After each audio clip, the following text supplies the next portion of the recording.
Keep talking. Okay, sorry, keep talking. So what we'll do tonight, anyway, welcome to the weekend. Some of you have already been here. Some others have not been here. So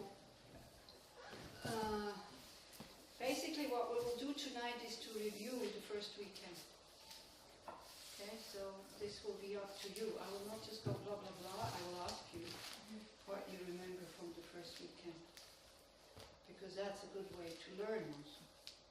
But before we start, we do short reflection that each one of us really thinks. Why am I here? And what do I want to attain? Okay? Just 5 minutes.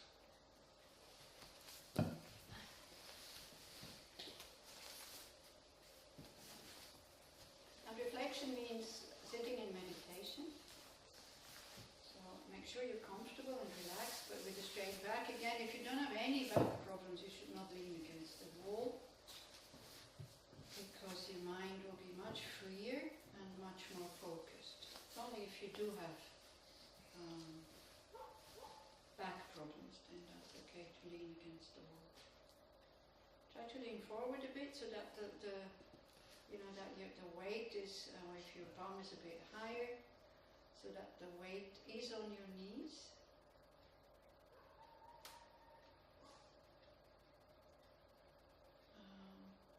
I'm not sure. It's like it would be better not to have your ankles on the hard floor. So you can pull. No, it's okay. You can pull. Either you go back or backwards, or you pull. Or you pull the other mattress in front of you, you know?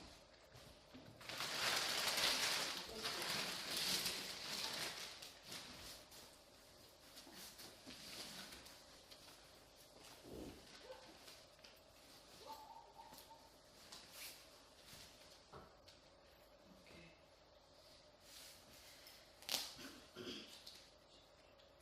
All right. Then you lean a bit forward so that the back goes automatically into a straight posture. As I said, try to be a bit high enough so that kind of the weight or is in such a way so that sitting straight comes naturally without too much effort. Then you try to relax. Again, we're here for one weekend together. We appreciate being alive. We appreciate being here, this wonderful place, especially if you've been living in somewhere where it was very hot the last few days. Here it's really nice and cool, so just that we can appreciate.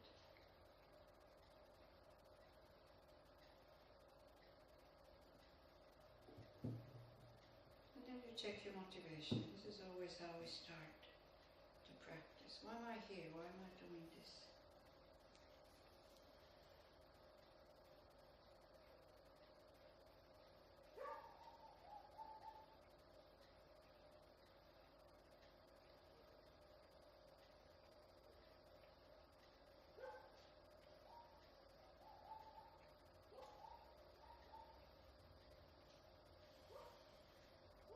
As we said over dinner, each of us wants to be free from suffering. So we are quite ready to give up the suffering, but we don't want to give up the cause for suffering. So this is what we're going to be concentrating on that weekend. Giving up self-cherishing.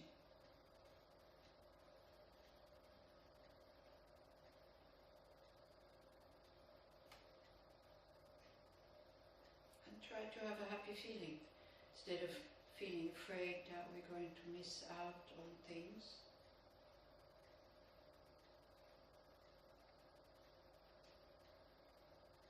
To think that a mind that has no self-cherishing, that is open, spacious, can accommodate other people's needs, is a mind that is sane. So that's nothing exciting, actually, being sane. or normal. But this is the goal of this practice, not to become extraordinary, but to become totally ordinary. But in order to attain that, we need to make extraordinary effort, because it's not easy, because we all think we are special. So try to dig out that feeling of I am special.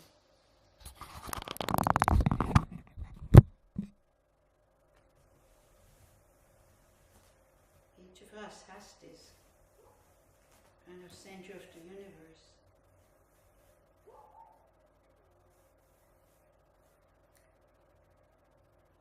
Everything is due to me. Of course I should be happy, excuse me.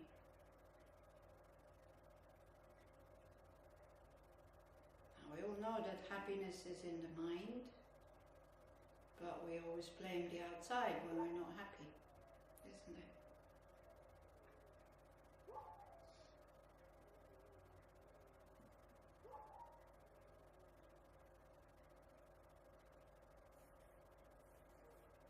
So then for those people who have heard about Buddha's teachings, then think about the Buddha,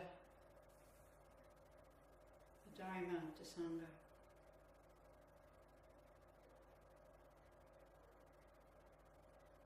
Being very happy that we have been exposed to these methods, that we have developed faith that they work.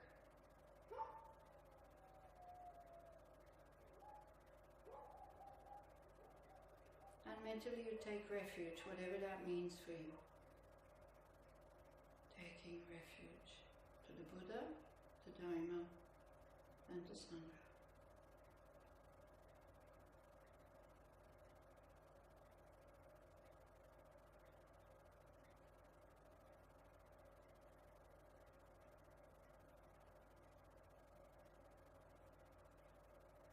And because this is a Mahayana practice, we're not doing that just for ourselves. So when you take refuge, you visualize at your right side, the father in this life, at your left side, your mom of this life, even if they have died, you can still visualize them. These are the two people, thanks to them we have a body. In front of you, you put all the people that you don't like or don't like you. People who make you nervous, kind of. And behind you, you put family and friends. And then you allow the mind to become very big by thinking,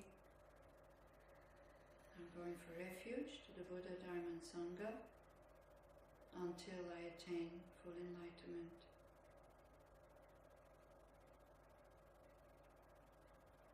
In order to benefit myself and all Mother sentient beings. We try to encompass that, we try to grasp that with the mind. We let the mind become very, very big. Because when we think of all beings, including all flies, all mosquitoes, all ants, fish and birds and other animals, and even beings that we might not be able to see, like the spirits, I think it's for them that I'm doing this practice, in order to lead them to that state of full awakening. The nature of our mind is inconceivable. So bodhicitta, the wish to attain enlightenment for all sentient beings, is also inconceivable, the same as the nature of our mind.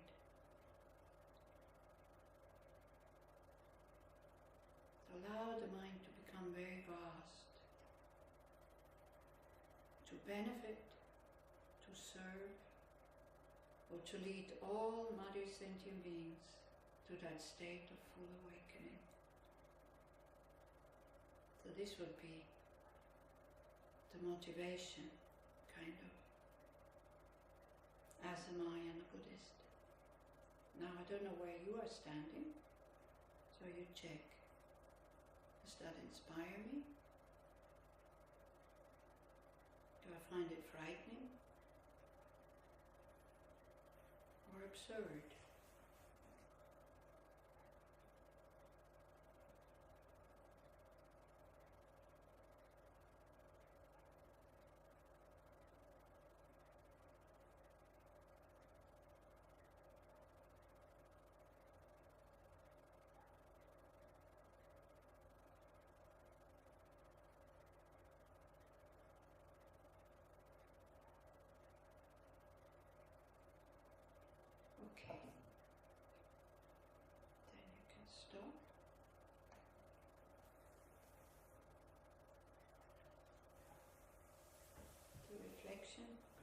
here. Okay, so we're already going to sleep. It's okay, if you fall asleep, like, even in the talks, don't worry, it's just a sign that you're too tired. That's it. Yeah, it's like nothing special. Somebody in another group, she asked me, she said, oh, I fall asleep in the meditation, what do you think? Is that a sign that I am avoiding things? I said, no, I don't think it's a sign. I think it's a sign, or it is a sign. It's a sign that you're tired. It's as simple as that. So if the retreat would go on longer than 2 days, then usually after the third or the fourth day, one doesn't fall asleep anymore. But first few days is like, we're all doing too much. I mean, not all. You are all doing too much. Me not. You're all doing too much and not sleeping enough. So this is why also last course that we had quite a few people that didn't know each other. So this is why I let you talk the first evening. Whereas now it's like, we have a few new people, but we'll go into silence once this one's finished. Then I would say we go into silence, and you have discussion group tomorrow morning, and especially in the class here. I think it's okay. I think we leave it. I think we leave it off. Yeah. What is? Are all of you too hot? I've changed my shirt. Okay. Okay.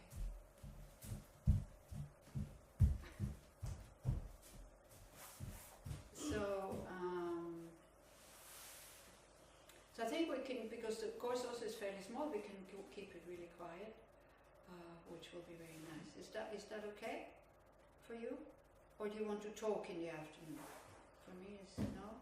Everybody okay with the silence? Mm-hmm. You see, we create a lot of negativities with our speech. So when you are in silence, at least in the evening, you can go to bed and think, wow, one full day, I didn't create any negativity with my speech, unless in the discussion group you've been telling lies or gossiping about somebody. And I just came, Tipi, I sent it to Tipi, I came across this scientific kind of thing in the internet, that silence is renewing the cells in the brain. So imagine, not doing anything, just keeping silence, and then it's very good for the brain, it's very restful for the brain, and then the cells can renew themselves in a better way. Oh, it's perfect. So this is why I thought, if you do need things, like if you do need to say things, because also the group is small, you can just ask while I'm talking, if there's something you don't understand, or something that you don't agree with, or something like that, then you just, you can just interrupt me, and then we can look at it, okay? So, the text again is by Geshe Chekawa. Anybody remembers where it comes from? Like the lineage there?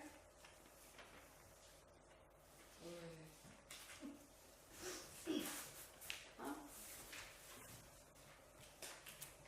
These two people who were not here last time, then you're really lucky, you guys. The lineage? Where does it go into this teaching here? Into what category?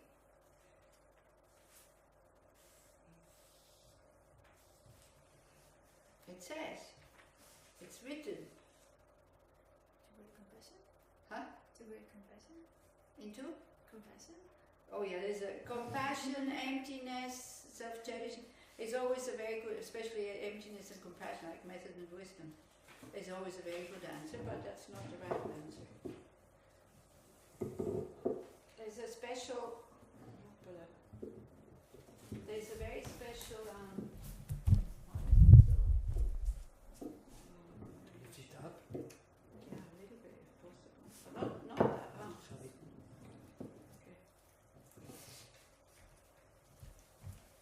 What is it called? Oh, come on. It says on the title. I don't have the tape. You don't have the paper, okay. There you go. Mind training. Yeah, exactly. No, you have one? Yeah, Mind training. In Tibetan lojong. Okay, so it's a special tradition that comes from, of course, Atisha when he came to Tibet. Okay, it always comes down to Atisha. And then it was, you have like 37 practices of a bodhisattva, which also goes in there.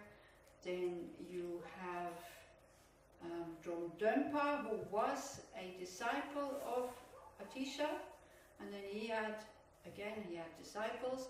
And the root text of this lojong and mind training, this you should really remember, because this is such a big part of Tibetan Buddhism, is this mind training, lojong, yeah, mind transformation, and it goes all against our self-cherishing. So it's difficult to practice because we have to give up on a lot of things that we usually want.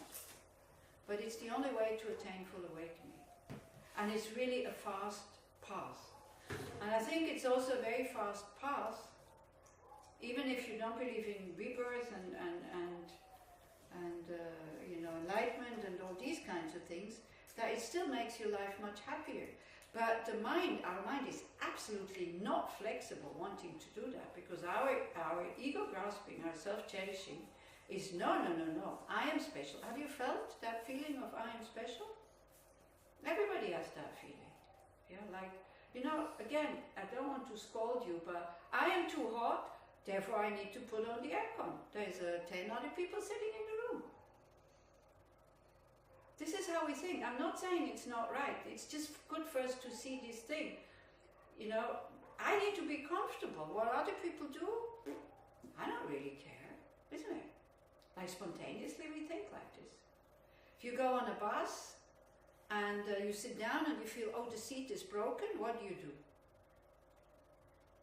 Change to a different. Of course, you go and find a different seat. There's not one thought, but somebody needs to sit on that seat. Maybe I'm young and I'm healthy and the bus is usually full, so somebody else will sit here. I'll stay here. How many times have you thought like that? You see, that's mind training. That's these texts. You always take the lowest place. And so the ego goes, the self-cherishing goes and says, what on earth do you think? I'm going to be terribly unhappy if I have to sit on all the broken seats. I mean, how many buses do you get on where there's broken seats? In my life, maybe 3, and I take a lot of buses. Yeah, but immediately there's this fear that I will suffer and I will not be happy and this will be terrible. You will be so free. You will be so free because I take the lowest place. The lowest place nobody wants. That one is always free. You don't have to fight. Yeah? But we have been trained to go totally different. Now I know there is some people who it seems by almost automatically, they do this almost automatically. I don't think they might do it automatically in this life, but I don't think that they never trained. I think they trained this in previous lives. This is why they still do this automatically. There's people who hear these texts and they go like, wow, this is great, this is so true. Other people think, well, this is totally perverse. It's the same text. So the root text is this 8 verses of mind training. By whom? You should know that. Oh, I don't forget his name. Huh? It's hard for me to remember the names. Langri Tampa. Okay? Because you've been studying it with along, isn't it? Yeah. I always forget the Tibetan names. It's hard for me.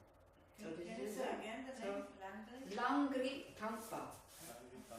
Langri Tangpa. So he wrote these 8 verses of mind training. So this is kind of the root text for all these others, more elaborate texts that then came out. It only has 8 verses. And then this one, Geshe Chekava, he heard that the 5th verse.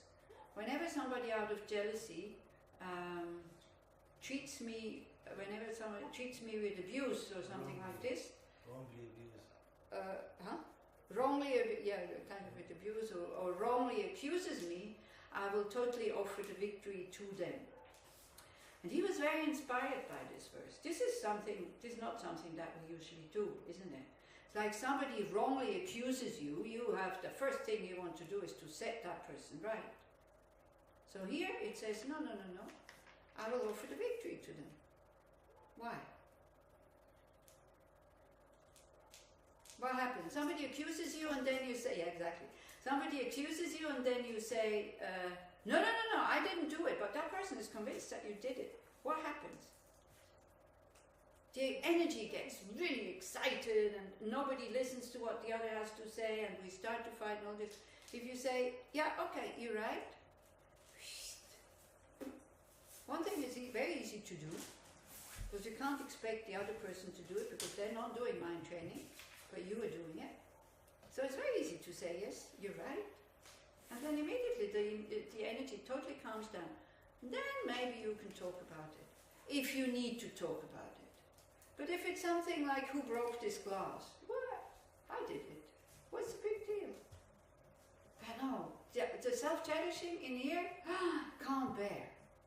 You know? Small things like this that, no, as if we never do anything wrong. As if we have admitted everything until now that we did wrong. Yeah? How many mistakes you already made, nobody knew, and you kind of... Hey? Many. Much too many. Much too many. But when somebody comes and accuses you wrongly, it's like, no, I didn't do it. You call the police and the FBI and the camera. You know, you get the camera with all the tapes on it where we were filmed. Big project camera there. So like that. So he was very inspired, this Geshe Chekawa, by this. And he went to Potava, who was a Lamri Tangpa, had not been alive at that time. He went to Potava and said, well, you know, do I need to practice this? And Potava said, if you want to attain enlightenment, then yes, you need to practice this. If you don't want to attain enlightenment, no, you don't need to practice this. So this is why. These practices are not what the world tells you to do, especially what we do this weekend. Yeah, all these, now we come to the points where it tells you, do this, do that, don't do that. But if you want to attain full awakening, then you need to practice, you need to do Lojo. And I think even you don't believe in rebirth and enlightenment, I think also when you are able to do that, when you are able to subdue your self-cherishing to such a point to explain, hey, it will be much wiser if we behave like this. We will have much less problems in our life if we behave like this.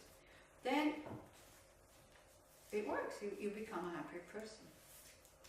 The problem is, one problem there is, you need to have healthy self-confidence. You need to know who and what you are. Because if you identify with your negative emotions and with this self-cherishing or ego grasping, you cannot do it. If you've never heard about emptiness, this is why last time we talked quite a lot about how the I does not exist the way that it appears. So if you haven't heard theoretically at least anything about this, and you have a feeling of I'm no good and I'm never doing anything right and nobody likes me and blah, blah, blah. You know, nobody liking you, what's the big deal? Why do you expect people to like you? Huh? Again, what makes me so special? That people should like me. But this is some kind of automatic pilot that we have. And if we feel that, you know, thousands of people do not at least dislike us, yeah? Most of the people you meet in the street, on the bus, in the train, they don't dislike you, you're just, it's okay, they're not interested in you. But if one or two dislike us, we make this big thing out of it. Isn't it? Huge thing. And then we identify, oh, something is wrong with me. They don't like me. And then when we start to look, when I dislike people, is why? Because of them or because of my mind? What we think? Huh? What we think? We think When I dislike somebody, is it because the way they are, or is it because the mind is kind of producing or projecting? The mind. Huh? The mind. Okay, so can we see that in other people too?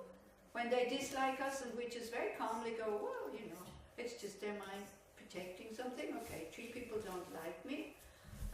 Hundreds of other people do like me. Yeah, sorry. This is the very famous people. Usually one doesn't put the text on the ground, out of respect. So, many people do like me. Three people dislike me. We'll make such a big thing about it. Somebody doesn't like you, get out of their way. It's no problem, isn't it? So all these methods we will be looking at this weekend. So, for somebody who wants to attain full enlightenment, this is the lifeline. This is what brings the flesh into the sandwich, the meat into the sandwich. Okay, that's what they usually say. Of course, it's a Tibetan example because Tibetans like meat in their sandwich. I have to say, meat, I like meat. Meat also, I don't eat meat most of the time, so I also prefer sandwich with meat than with cucumbers. I think it's much more interesting.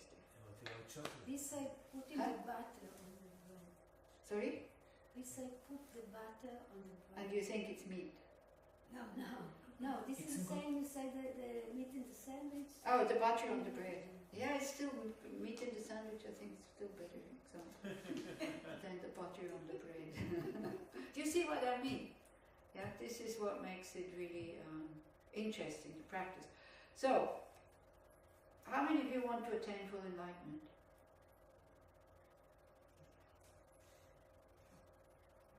Okay. Want or believe? Huh? Want or believe that will? Want or actually believe that we will? What? Really? Sorry. Want or believe that we will? Oh, want. One. Okay. So what is full awakening? We need to define it. If we want something, we need to know what it is. What is full awakening? Seeing reality as it is. Seeing reality as it is. For example, seeing reality as it is, But how you can know it's the reality? by doing these practices. By knowing both sides of reality, the conventional aspect and the ultimate aspect. Ultimate aspect, which is emptiness. Conventional aspect, which is method. Of course, you can. Only a fully awakened being can see both at the same time.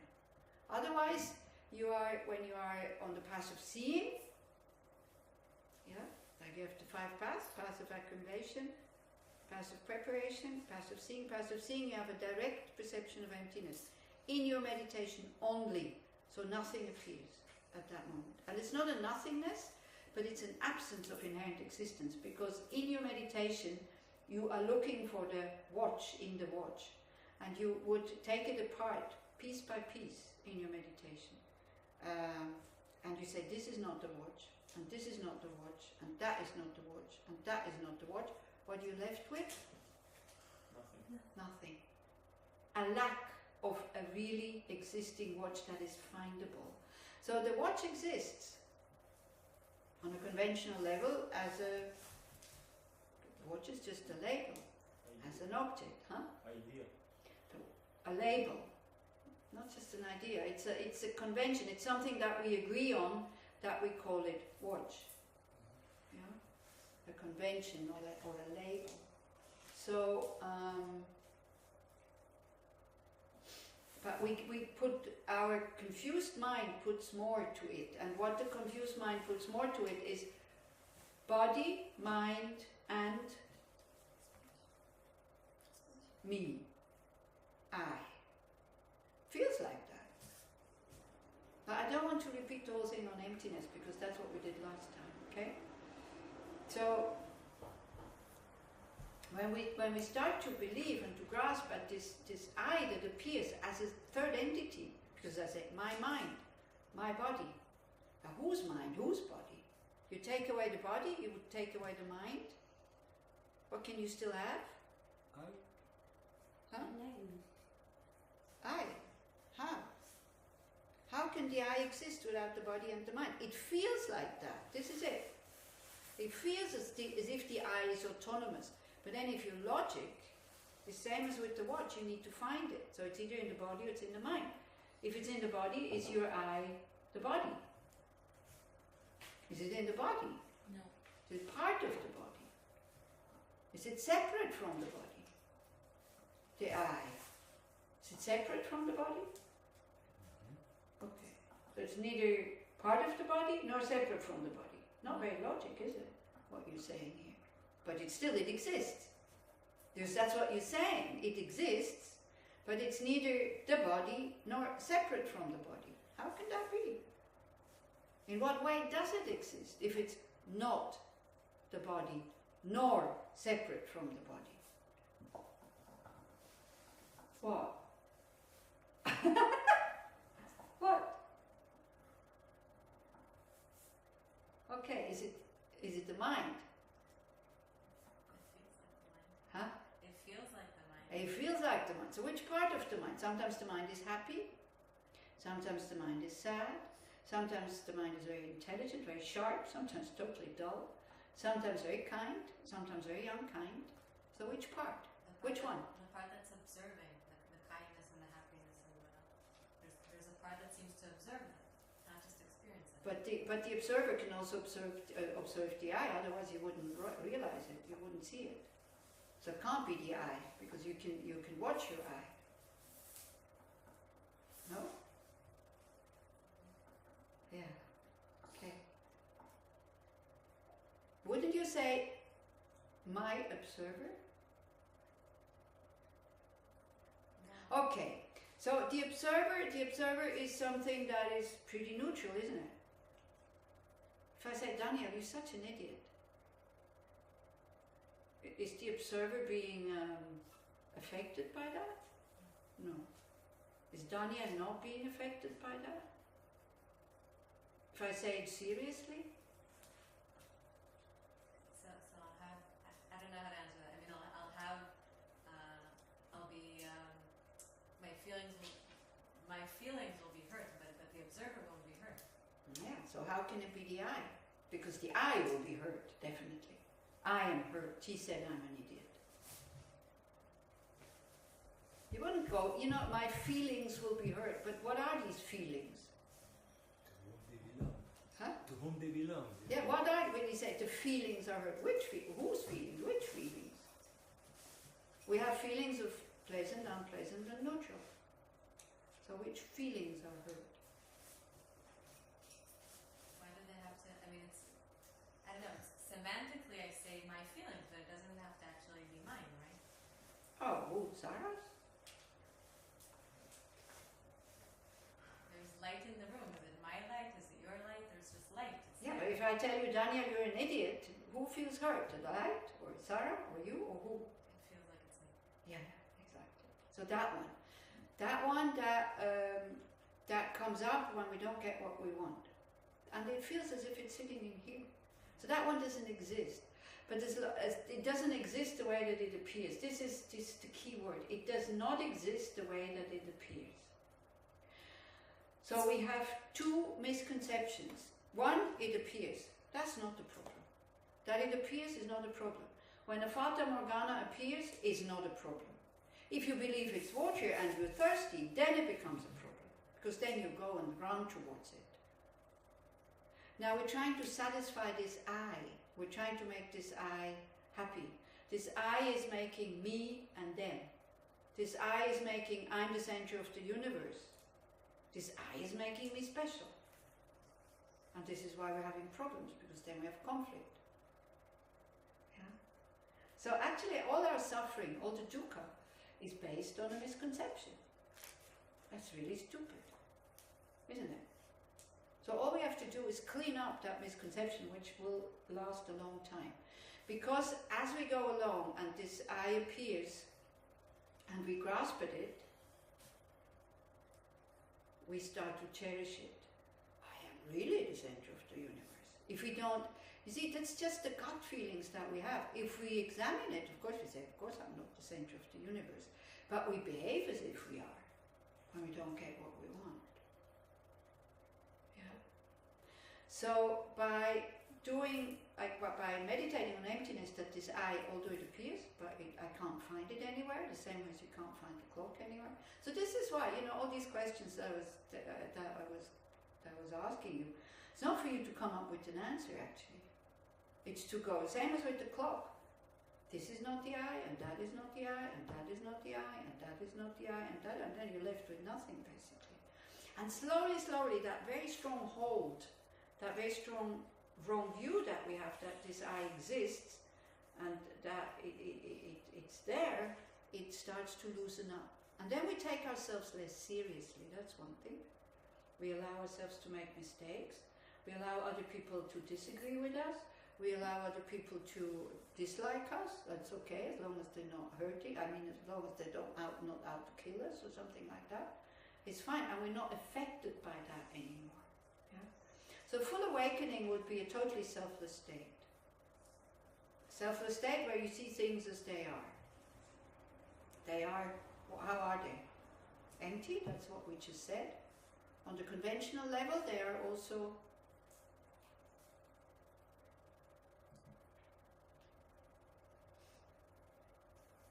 all compounded phenomena are Changing. impermanent.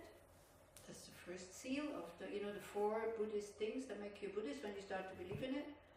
All compounded phenomena are impermanent. All contaminated things are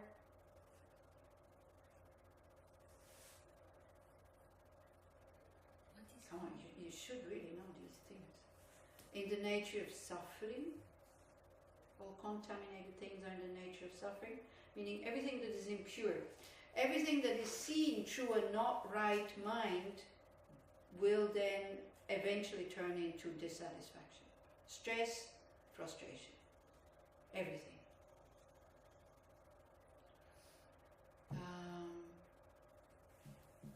There is no separate self, and only Nirvana is peace.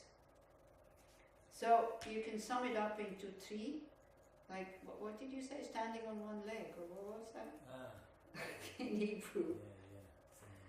What was it? Yeah, we say in Hebrew, you stand on one leg. Standing it on one leg, you can sum it up into 3. Yeah. Like impermanence, dissatisfaction because we don't understand impermanence. We think we understand it, but we don't, because every time something breaks, we get disappointed. You see, we all know very clearly, this clock, for example, that clock, this watch, they all have batteries. And I guarantee you, each of us, when the clock stops, we're surprised. Isn't it? Huh? No? Although we know, the moment you put the battery in, you know that at one point it will end. Still we are surprised when it ends. So not even with the battery we understand. Batteries that we change. We don't understand it with ourselves. We don't understand it with computers and with everything that is came together. And because we don't understand it, we get disappointed again and again and again and again and again. Because why are we so dissatisfied? Because we want lasting happiness, isn't it? Nobody has a wish for just temporary happiness. See, if we would really understand samsara, and we say, yeah, sometimes happy, sometimes sad, it all depends on karma, what kind of karma is ripening. We would be very happy, because I'm sure you have many happy moments. You wouldn't be here. If we would settle for this fact that everything is impermanent, that there's nowhere where we can find lasting happiness, we would be happy with what we have, and if we're not so happy, we go, wow, that's also impermanent, at one point I will be happy again.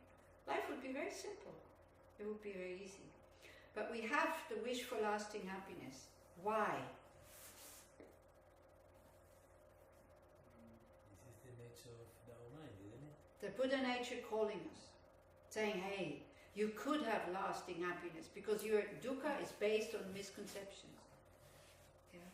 So when Doron said, like, full awakening is seeing things as they are, means as opposed to somebody who's fully awakened, we are in a dream.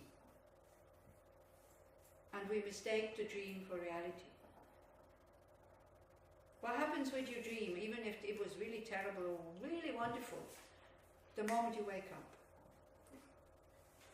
What happens to your hurt feelings in your dream? They're finished. Huh? They're finished. You're not suffering Finished. for it? Finished. It's like you even, you go to work and say, wow, imagine what I was dreaming tonight. I was married and somebody took away my husband and, the kid died and horrible dream and all this, and you laugh. Because the dream is finished. But what do we do with all our experiences? What do? We schlep them with us. And we remember, that really happened to me. And then it goes into the subconsciousness, and then we take it into our next lives. And then we don't even remember. And then we come with somebody face to face, and we have an instant dislike or like for this person. And we think it's the person. It is not. It's the story that our subtle mind has made around that person from who knows how many lifetimes ago. That's all. This is why these likings and dislikings can change so quickly. Because what your subtle consciousness still remembers is maybe not what the person is. And then you get together with the person, and then you start to see how the person is, and then you go, oh, he's changed so much. He hasn't changed. It's your perception of the person that has changed. Fully awakened mind means also having a wish to only benefit others. And having absolutely zero wish that somebody should suffer. How many of you have children? Okay. So that also, if you have children, I think that mind is also there, isn't it? Zero wish for your children to suffer. Absolutely not the slightest bit of happiness when your child gets criticized, isn't it? And if you can help, then you help. Sometimes you could help, but you don't, because you also understand that your child needs to grow up. And it needs to learn by itself, like that would be that would be idiot compassion if you just make all the homeworks of your child, because then he would get very good notes, but he would not learn anything. Yeah.